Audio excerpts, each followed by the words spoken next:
Well, we've been to Victoria Falls before. We've done the whitewater rafting, so we considered it to be pretty safe. We were pretty confident. We wanted something relaxing that we could just enjoy. So very calm waters, canoeing down the river, and then so you know what happens next. Yeah, well, it's the 30th of April, 5 days before the wedding. You've got 6 other couples, 4 tour guides, and so Zenele, what were you aware of? What did you see? What happened? Okay, I remember because I was at the front of the canoe. He was at the back. So just on my side, it just popped its head up. And for a moment, I was a bit confused. I mean, I wasn't expecting to see it so close to our boat. Then it just grabbed me and threw me into the water. And so our boat started deflating because it bit the boat as well. So we're now both in the water. Then it grabbed my arm and was tossing me around and kept re-grabbing my arm. Yeah. The next thing, there was panic everywhere until the tour guides could get me onto their canoe.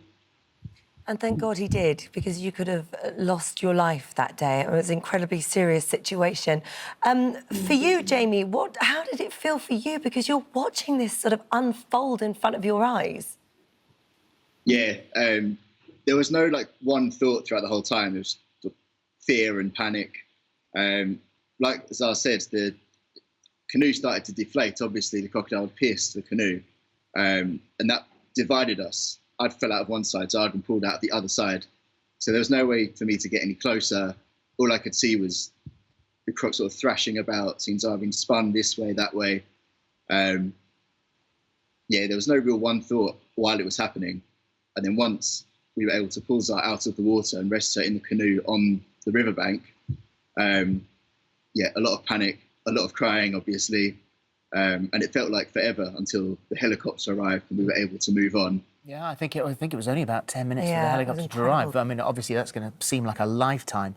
What's extraordinary here, Zenele, is that it let go. The guide could get you out of it, because invariably you hear time and time again that once a crocodile has latched on, then that's it. It spins and spins and spins and is likely to take you to the bottom. So you are incredibly lucky that just for the brief moment for the Rangers to get you out, it let go.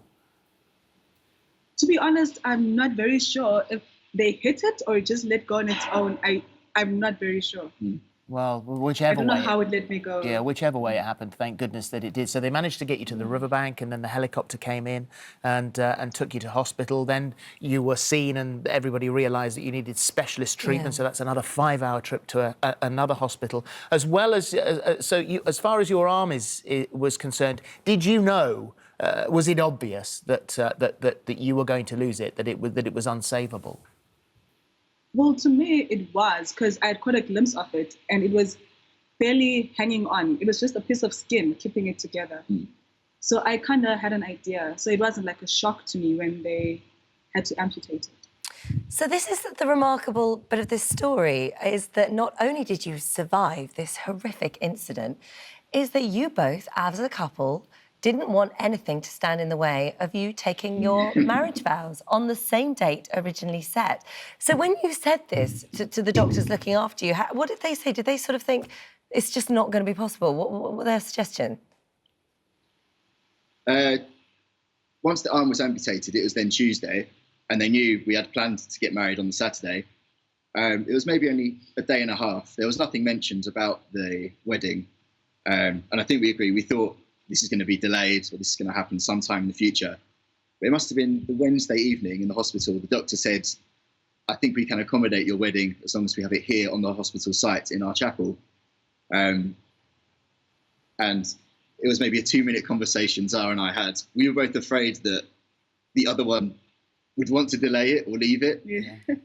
When we both realised that, it was, 2 minutes later, we agreed. We still want to go on, And you did it, which is... And the thing is that, we can obviously see the injury to your arm, but you sustained other injuries as well, didn't you? It broke your ribs. Yes, and my thumb almost fell off, so it's stitched right round on this hand, So that's... And I also have a fracture on this hand as well. And so the pictures of you so soon after that horrific attack in your beautiful wedding dress are just so extraordinary. I mean, you must have thought this is never going to happen. Although, actually, having talked to you now, it was only a day and a half, and you realise that, in fact, it was going to happen. Nothing was going to get in the way, and they're beautiful pictures. They're such lovely pictures. They really are. Thank you. What was it like to take those vows then, when you looked at each other? So having just gone through all of that together as a couple, but it was amazing. It was incredible, yeah. I mean, I spent most of the days before like crying quite a bit with her family, my family. I wanted to try and make sure I didn't cry on the wedding day. It was still such a happy occasion for us both, but I definitely got choked up when you walked down the aisle in that dress. Oh. Definitely. Oh, and what brought you together in the first place was this mutual love of adventure and travel. Has what happened to you dampened that love of adventure? I don't think so. I think I'll still enjoy being outside, trying new things, but maybe not canoeing anymore. yeah. And not on the Zambezi now. Yeah.